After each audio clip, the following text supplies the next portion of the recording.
চলতি মাসের মধ্যে জুলাই সনদ প্রকাশ করা না হলে আগস্টের ৩ তারিখ সচিবালয়ে কফিন মিছিল নিয়ে ঘেরাও কর্মসূচি পালন করবে ইনকিলাব মঞ্চ।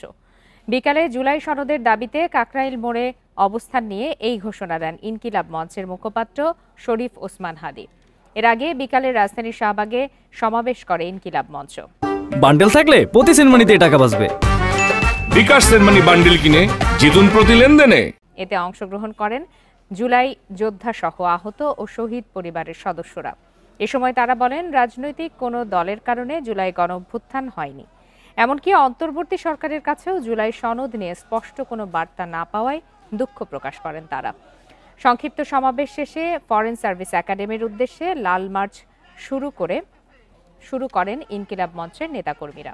কাকরাইল মোড়ে পুলিশের বাধার সম্মুখীন হয় পদযাত্রাটি। পরে কর্মসূচি ঘোষণা করে আজকের কর্মসূচি সমাপ্ত ঘোষণা করা হয়।